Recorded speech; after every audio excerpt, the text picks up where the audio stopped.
Ahmadiyah dikenal sebagai Islam minoritas, namun kini telah berkembang di ratusan negara, menyebar hingga Amerika, Eropa, juga Indonesia.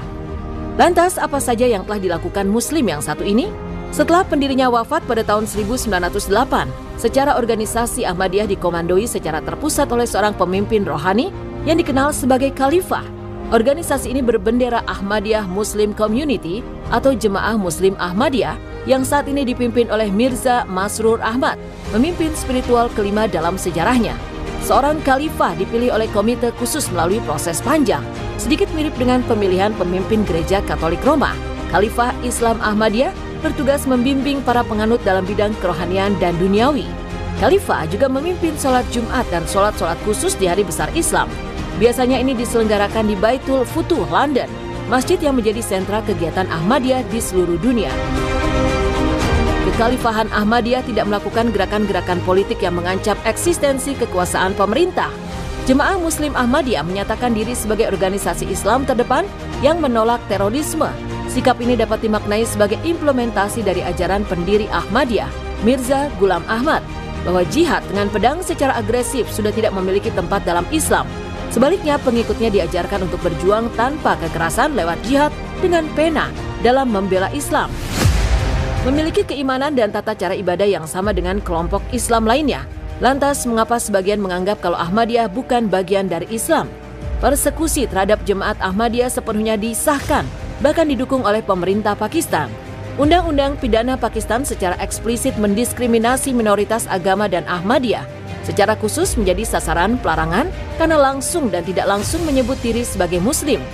Ahmadiyah dilarang menyebut masjid sebagai tempat ibadah atau menggunakan azan dan berdoa sebagaimana kaum Muslim. Mereka juga dilarang menyebarkan dengan perkataan atau menulis atau mengatasnamakan agama mereka dengan maksud mengajak orang lain. Pada 1979, seorang ilmuwan Pakistan bernama Abdus Salam memenangkan Nobel Fisika. Penemuan terbesar dalam hidupnya ini adalah kunci yang mendasari teori fisika partikel yang masih dipakai hingga kini. Juga menjadi tonggak penemuan partikel Higgs boson pada 2012. Dan Abdus Salam adalah pengikut Islam Ahmadiyah. Abdus Salam adalah orang Pakistan pertama yang memenangkan Nobel. Semestinya kemenangan ini menjadi momen bersejarah bagi negaranya. Panjang hidupnya, Abdus Salam taat beribadah. Ketika bekerja sepanjang hari di rumahnya di London, ia lakukan sambil memutar rekaman lantunan ayat-ayat suci Al-Quran. Dia juga tidak pernah melihat keyakinannya sebagai halangan untuk ilmu pengetahuan. Bahkan ia menganggap kedua bidang ini bekerja saling berkelindan. Ia kerap mengaku kepada banyak sejawatnya, sebagian besar ide-ide datang kepadanya dari Tuhan. Abdus Salam bekerja keras menemukan teori dasar fisika yang bisa menjelaskan semua teori fisika partikel yang dikatakannya mirip dengan keyakinannya. Lubna Arsyad mencatat sejarah baru. Ia adalah perempuan kulit berwarna sekaligus muslimah pertama dalam sejarah yang dilantik sebagai Lord Mayor of Oxford atau wali kota Oxford pada Rabu 17 Mei 2023. Dengan hijab yang menutupi kepala, ia tampil berbeda. Lubna Arsyad yang sebelumnya adalah Labour Councillor dilantik dalam sebuah upacara di Balai Kota Oxford. Pejabat sebelumnya Kota James Fry pensiun dan mengundurkan diri. Lubna Arsyad terpilih sebagai anggota Dewan Kota pada tahun 2018 mewakili Cowley Marsh pada awalnya dan kemudian karena perubahan batas pemilihan, sekarang melayani Temple Cowley. Sebagai wali kota, Lubna Arsyad juga menaungi sejumlah badan amal, yakni Humanity First, Oxford Community Action, dan Asylum Welcome. Kepala Organisasi Riset Ilmu Pengetahuan, Sosial dan Humaniora Badan Riset dan Inovasi Nasional, Ahmad Najib Burhani menilai usaha-usaha Ahmadiyah dalam menerjemahkan Al-Quran.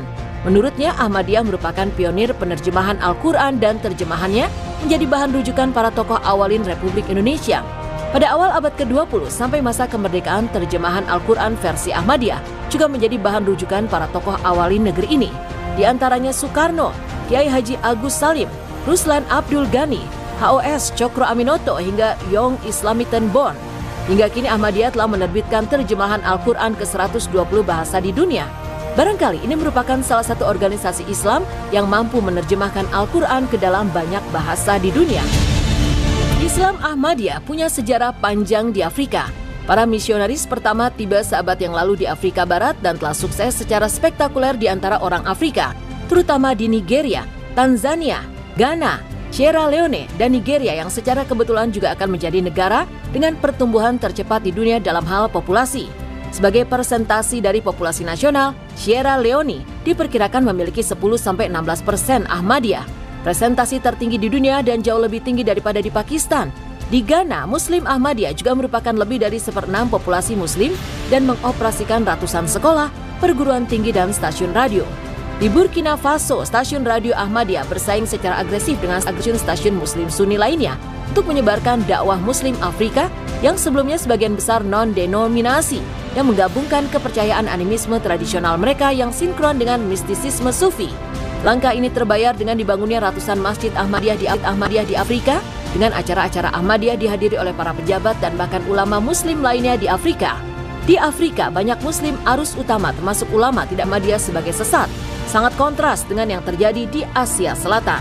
Dari sekitar 12 juta Ahmadiyah di dunia, sebagian besar dari mereka kini tinggal di Afrika. Jamaah Ahmadiyah hingga saat ini sedang terus bekerja menyebarluaskan Islam ke seluruh pelosok dunia dengan cinta dan damai. Upaya-upaya yang dilakukan oleh Muslim Ahmadiyah dalam menyebarluaskan Islam dan ajaran Nabi Muhammad SAW ke seluruh pelosok dunia, di antaranya ialah dengan cara mengirimkan mubalik Islam ke seluruh negara di semua benua. Mereka bekerja siang dan malam mendakwahkan Islam kepada masyarakat dunia yang sebelumnya sama sekali belum mengenal Islam, mendirikan pusat-pusat misi dakwah di berbagai kota di negara di mana mereka ditugaskan.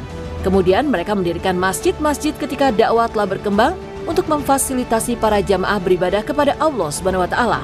Jemaat Ahmadiyah membangun lebih dari 15.000 masjid, 500 sekolah, lebih dari 30 rumah sakit di dunia.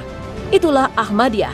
Minoritas Muslim ini kini terus berkembang pesat dengan ajaran cinta damainya, menyebarkan Islam ke seluruh pelosok dunia dengan motonya Love for all, hatred for none. Cinta untuk semua, tidak ada kebencian untuk siapapun.